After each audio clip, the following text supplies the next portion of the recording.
From about the year 1984 to 1990, I was a hardcore One Life to Live viewer. I would come home from school just past 2 p.m. each day, and my mother and sister would already be watching the ABC lineup. All My Children, One Life to Live, and General Hospital. I only caught the latter two, but One Life to Live was my top favorite.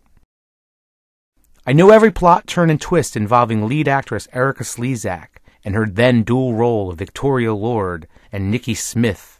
In the TV guide, an advertisement for the show read, "One woman, two lives, which will survive, Vicky or Nikki?" I was hooked. Around the same time, a parallel One Life to Live storyline existed, involving over-the-top yet lovable quasi-villainous Tina Clayton, later Tina Lord, and the secret room at the Landfair Mansion, where she learned she was actually the daughter of long-dead show patriarch Victor Lord. I watched Tina be portrayed to perfection by actress Andrea Evans, and my parting as a loyal viewer of One Life to Live came the day it was announced that the role of Tina had been recast with another actress who looked nothing like her, and I didn't think was any good. Although I didn't watch the show, all the girls in my office did, and in fact the office manager would schedule her lunchtime between 2 to 3 p.m. just to catch One Life to Live. I knew Asa Buchanan had died on the show, as I caught the episode where he read his will on video to all his surviving family members, which are many. I also learned that Jessica Buchanan, the child born to Vicky in 1986, had been aged very rapidly, and now was an adult and also had two personalities, Jess and Tess. But that was about all I knew about the show. Cut to the early part of 2008. One day the phone rang in my office at the Seaside Heights Office of Public Relations, where I work as its director. Part of my job includes helping film crews as a local contact. Two producers from One Life to Live were out in the front office, wanting to film in our borough. Enter John Tumino, producer, and Brian O'Mara, production manager. Brian and John wanted to know who they needed to see to get a permit, and what was the turnaround time for approval. I told them that it was me, and the turnaround time was none. Film shoot approved. I also adamantly lobbied for the return of Vicky Nikki, the secret room at Landfair, and of course, the return of Andrea Evans in the role of Tina. Thus began a whirlwind relationship with the upper echelon of One Life to Live brass. For the next few months, I ate, slept, and breathed One Life to Live. I had a lot of catching up to do, and I had to learn a lot of storylines, especially those involving Star and Cole, the characters who were in an envelope-pushing teen pregnancy storyline that would be filmed in Seaside Heights. Among the many people I met was Frank Valentini, executive producer, the big guy. I had a few minutes to speak with him. I asked him when he began at One Life to Live. Answer, 1985. So then I calculated, Frank had been with the show during the Vicky Nikki Secret Room Tina heyday. And of course, once again, I adamantly lobbied for the return of Andrea Evans. We planned the locations where the filming would be done. Casino Pier, Aztec Ocean Resort, Kearny Avenue Bay Dock, the Kearny Avenue Tourist Information Center and Lifeguard Headquarter Building, Lucky's Arcade, and the Four Winds Hotel, which is right down the street from where I live. I was also put in charge of casting local extras and began assembling various available family and friends. It wasn't as easy or glamorous as you might think. Everyone had to devote a large chunk of time and do a lot of hurrying up and then waiting. There's John from One Life to Live right now. How are you? I'm good. How you doing? Let me say hello to you. Was making our town documentary about the... I'm only putting about 100 yards per leg. So I got the signs, got the awnings up, so excellent. Light bulbs in, so I look good at night. Filming a lot at night, right? Yes, yeah, we're gonna do a lot of night stuff. That's right. Seaside Heights came to life early just for One Life to Live.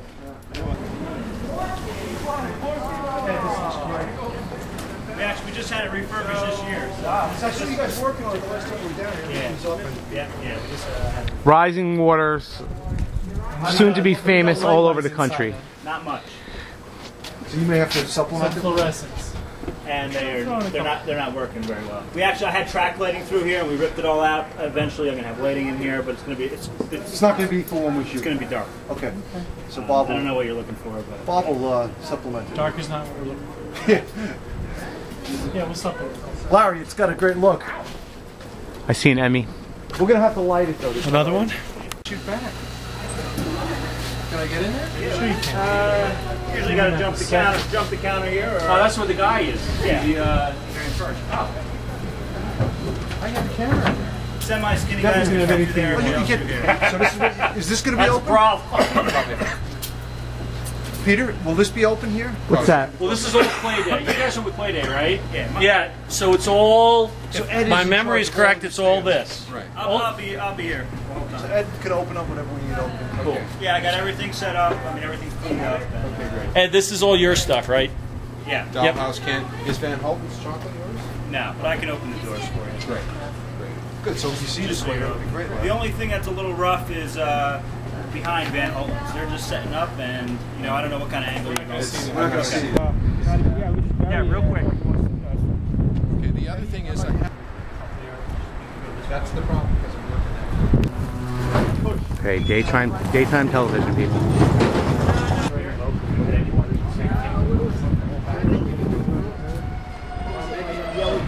Yeah. Oh, okay. I was too worried I was going to miss the turn.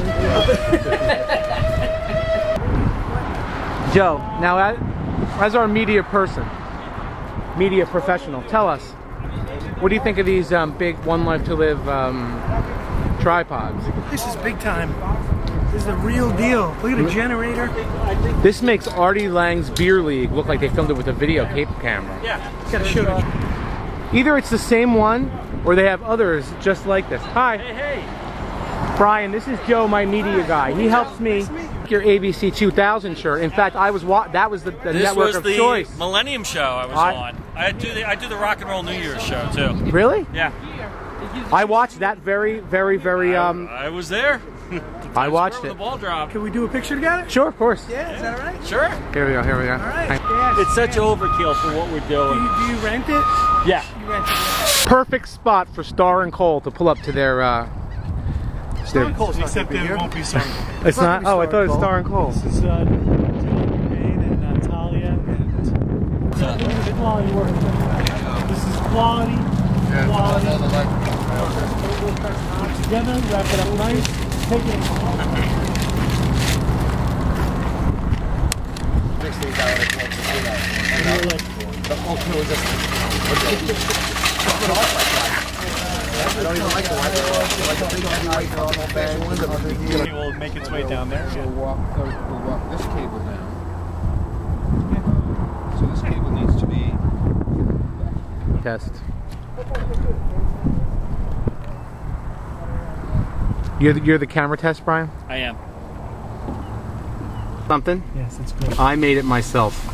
And the OLTL. Peter had to take us to show us the sign here. Look at it. It's got the OLTL too. I copied that. Yeah, you were good, and that was good. See it on the left? I do. Yeah. Okay. Very nice. Once people start taking, so we'll take two. Okay. We'll put the batteries in the empty slots. Everyone grab a radio, channel 2. Okay, folks, filming day has arrived, and this is the first set where Talia and the other character, Antonio, are going to be pulling up on a boat.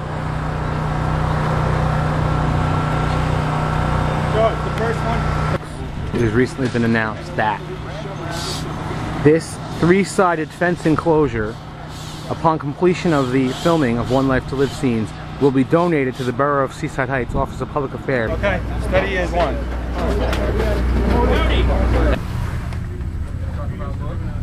Wow. This looks like mission control.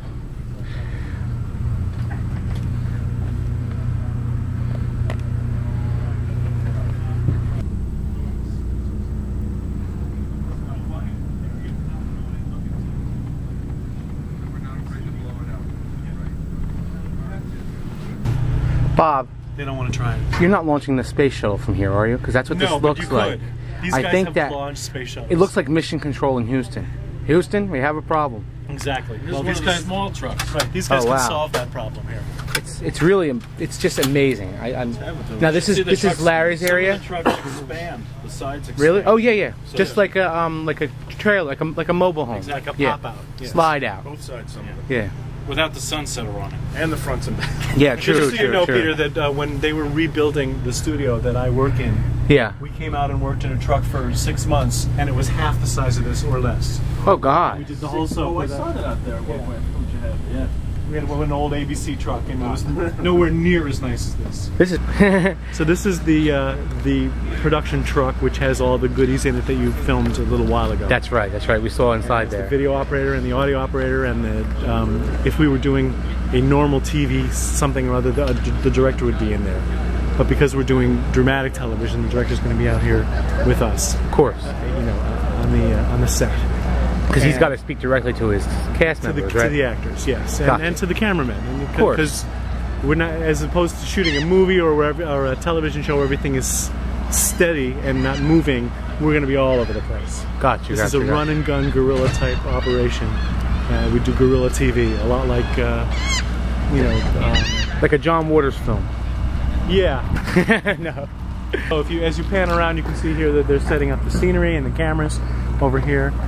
There's not a lot of scenery because we're here in beautiful Seaside Heights, and the scenery is already pretty terrific. That's we think the same thing. Exactly. Imagine if you lived here. Now, what about these big? These are cameras. This is light. Oh, they're lights. Yeah, these okay. are lights, and they're balanced to be the same color as the sunlight, which is Really? important, as you can imagine.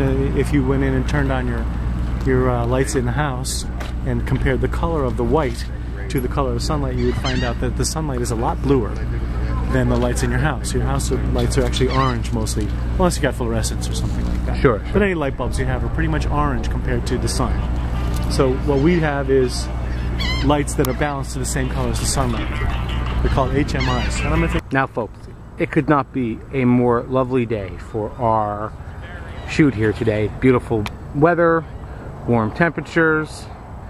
Hello, hello. I like that boat. Nice. Beautiful boat.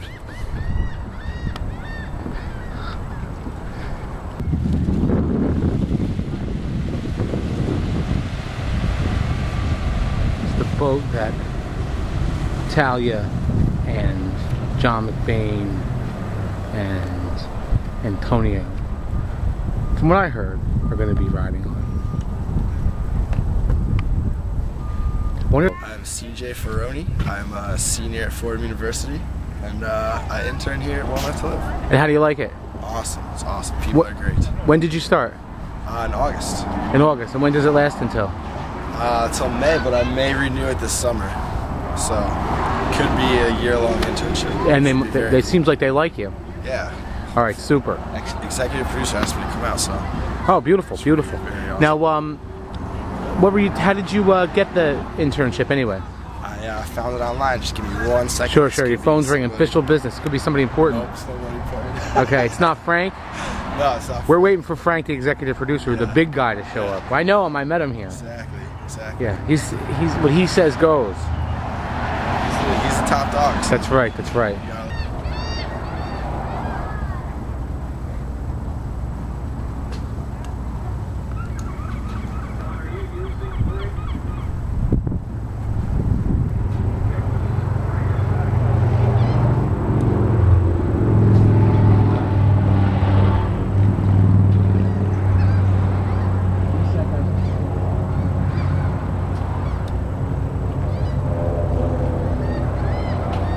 Okay, folks, hair and makeup has been called.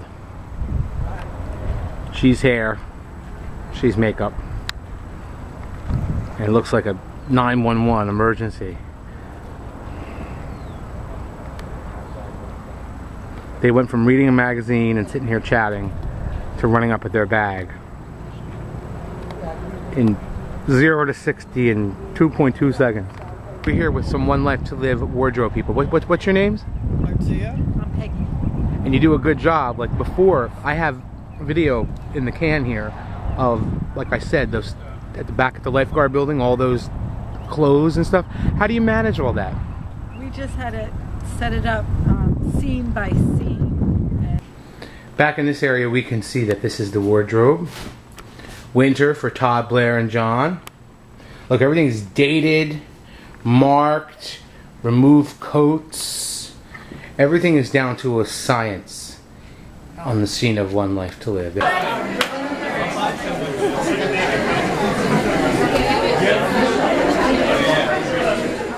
There's Brendan Higgins, stage manager, the only guy I didn't know. I was taking photographs and video the whole time, and Brendan kept glaring and staring at me. Because, as I learned, no one is usually allowed to film on set, and he had no idea who I was. Later, when viewing the episode that I appeared in, I realized that director Larry Carpenter was deliberately placing me in key background shots with the stars. Brendan kept shouting directions to me. Hey, camera guy, move over there. You in the brown coat, move. Unaware of who I was and why I was getting such a star treatment and being put in such good locations. It was freezing, and the hours were long and grueling. The orange building there. Yes. Is that all sort of young? So parents, okay, stay away. The kids will be somewhere else. Okay, now parents who are with those people, with those young people who we just signed up, you all step forward. Frank was making these cuts because 35 local extras showed up and only 25 were needed. Frank had me actually make the cuts, and it was like Sophie's choice. Who do I pick? First to be cast by me was my Nanny Sara, loyal One Life to Live viewer, recently diagnosed with terminal cancer, with less than 6 months left at best. She bought a new wig just for the occasion. Stay right where you are. This is Linda, Mo, Ruth, Allie, and Kathy. And they like Brandon too. Come over here, Brandon. Say hello to my lady. Of course they do. Oh, and there's my sister. I mean. Town video for Seaside, so you're sort of. I need Kristen and Brandon with me. Okay. I'm sorry. Okay. Okay. Nice shot, right? Okay. Quickly. Say hi. Big smile. Okay. Nice to meet you guys. Thank you, Brandon. I'll see you guys later. Okay, awesome.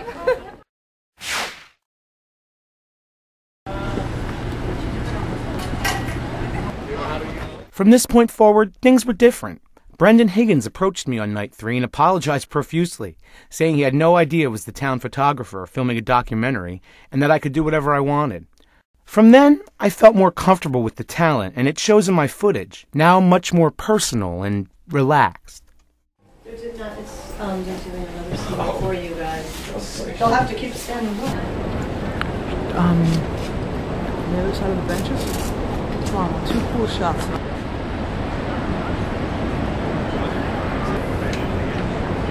Well, anyway, in the storyline, well, at least this week, Star is expecting. Oh wait, Filming. Oh, well, no, I don't think it will fit this far back. What's the chatter? Wait, cut. What's the chatter? You're tan. You fake bake. You fake bake. I just eat. It's like you have to wear it. Jealous. I'm gonna be tan. Kristen, tell us a bit. You're staying at the Holiday Inn. Yeah.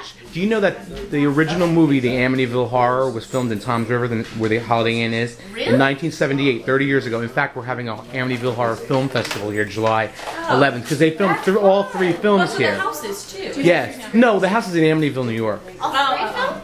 They wouldn't let them film in New York. They wouldn't let them film there because of the bad publicity. So they had to pick a house near the water that looked similar. So they picked a house in Toms River. And when they filmed that, the Holiday Inn was new. Even the new one?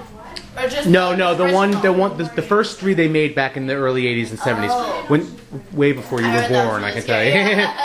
What are you, 16? You're born in 1993? 991.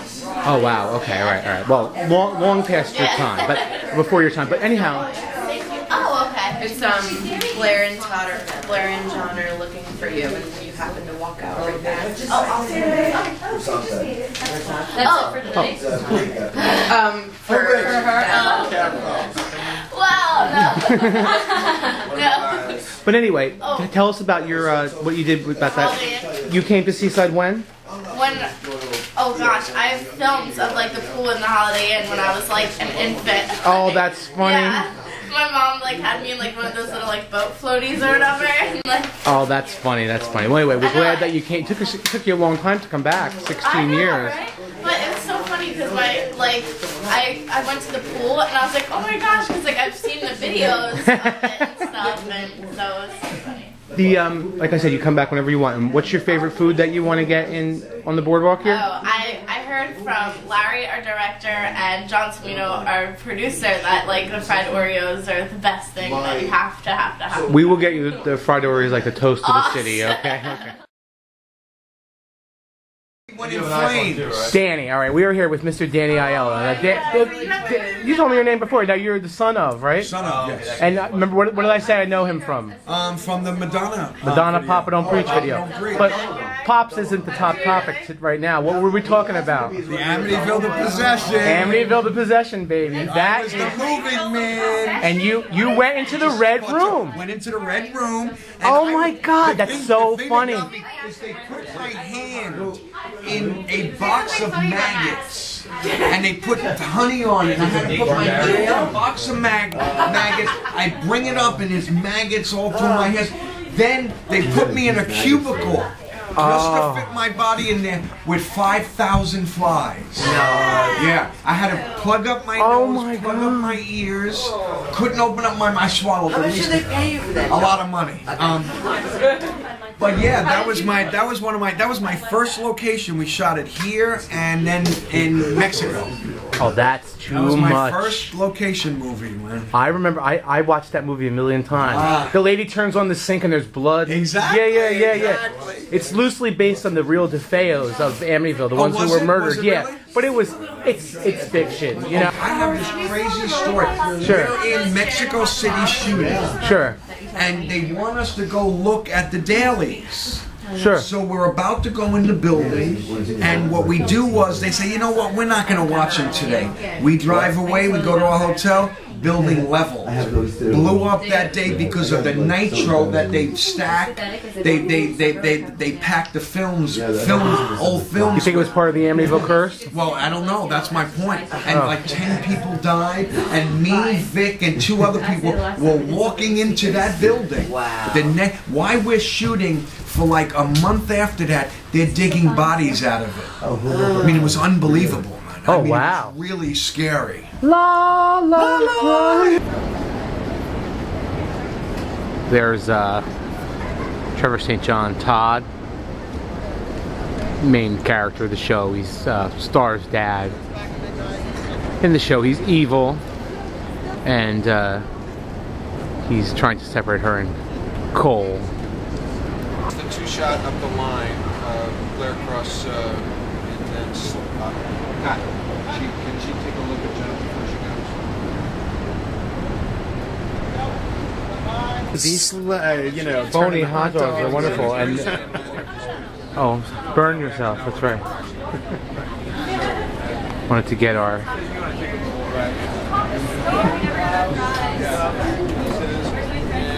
Marking line. What else do you have? Fake pizza over there? Fake pizza. We got french fries. We got these garlic cloves.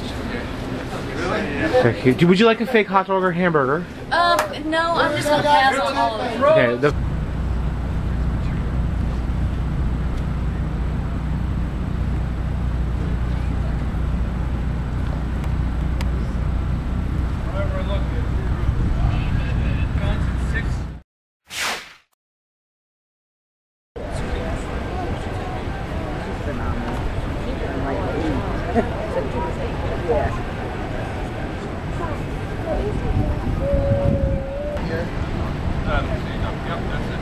Okay, so Rodney, start right here, a little further away from the camera.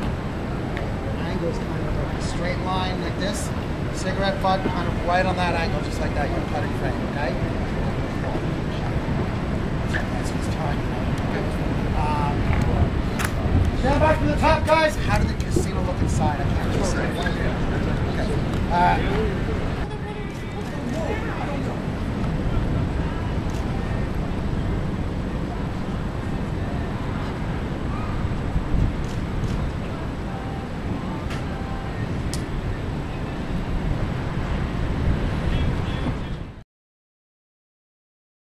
The character I knew the least, Blair, played by Kassie DePaiva, ended up to be the actress I would know the most and like the best. She approached me and asked me if I could take her back to the casino Pier, where she had seen Mondo-sized jawbreakers that she wanted to get for her son. She had no air of a diva, insisting to walk, saying hello to fans and signing autographs the entire way, unfailingly courteous and gracious the entire time. Doug is the man around here. I knew we'd find somebody. You can do some fried Oreos, and then you will be. Doug, where can I get fried Oreos from? Hey, Sean, we got the key to that door? Here we are, folks, and we are now opening up the thing here, and we're here with Kassie, actress from One Life to Live. Now, Kassie, what brings us to open this gate? Well, I am in search for Mondo jawbreakers to take up to New York City for my son, and we shot here the other night. It was fantastic, and I spotted them, and now... I knew we'd get in here. I was getting in here one way or the other. Now, is this the secret area? Oh. No, this is not the secret area. This is just a wide open, like a breezeway. It's just that Doug is the man. Doug is the man? And I knew he could get us in here the minute I saw him. Yeah. You might look on the outside thing because you were looking on the outside. Oh, there it is. There we go.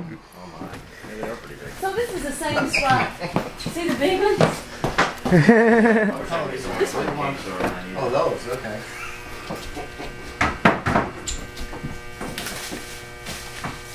Okay, I think I'm just going to get one of these, and I'm going to get... How many did you get? 4. I can see why she would want to bring one back.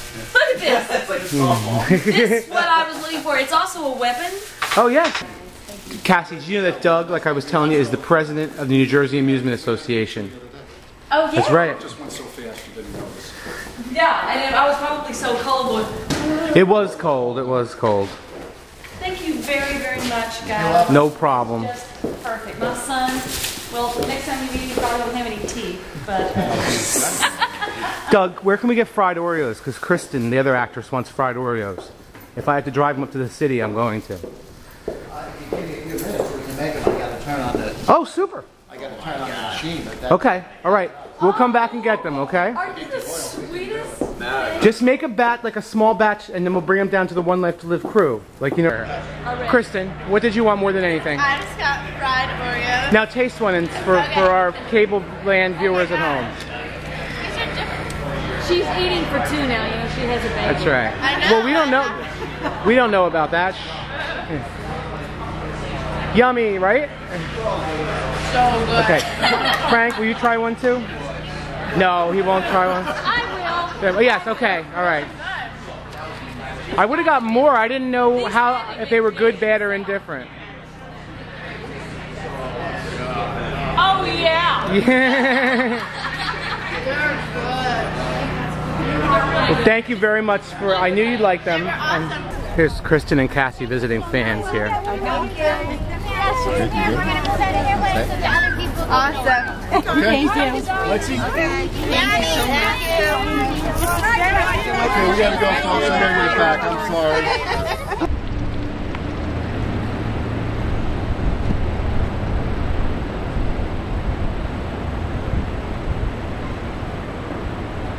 So, CJ, what day is it for you here? It's my 3rd day here and final day here. And you're very tired, right? I'm exhausted. And how did you like it in Seaside too? I love Seaside. Now tell us your name for folks at home. I'm Beth Armstrong. That's right. And you work as an actress and a helper on One Life to Live. Actress and intern for One Life to Live. That's right. That's right. Now, how long have you been working as an intern? Almost a year now. Oh, okay, super. So you've been there longer than CJ? Yes, I have. Oh, okay. I wasn't sure. By a little bit. Okay, all like right. a month or 2. Yeah. Well, I hope that you move on to full-time jobs in the industry as a good actress. Thank you. And CJ gets into communications like he Look out wants. for her. She'll be out there. That's right. That's right. Beth Armstrong. Kassie, you have arrived. If you get photographed with Jack Russell Terrier dog named Jack. Right in my lap. I think he likes me. It's because you're a nice person. That's why. That's right. She's got 8 kids now. If Blair wants to, there's a short storyline involving a rescue of a Jack Russell Terrier. You can borrow him.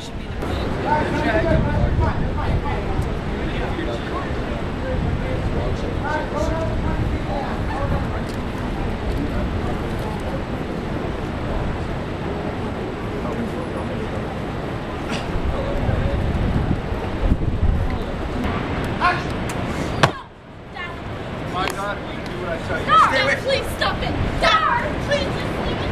You guys can't run. Cut. Stop. Stop.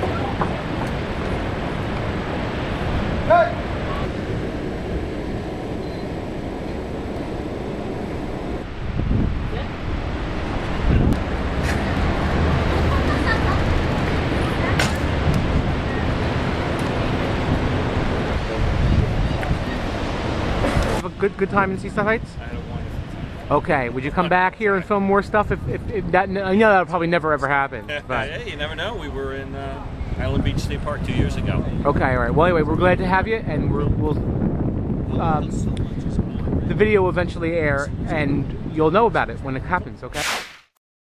Coincidentally, that summer saw not only the return of Vicky Nicky in the secret room at Landfair, but also Andrea Evans returned to One Life to Live in the role where she belongs, Tina Lord.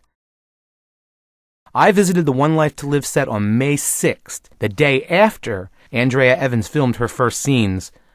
Out of the many TVs in the screening room, I identified Tina right by her hair and said, "There she is, there she is." And they said, "That's right, that's Tina, she's back."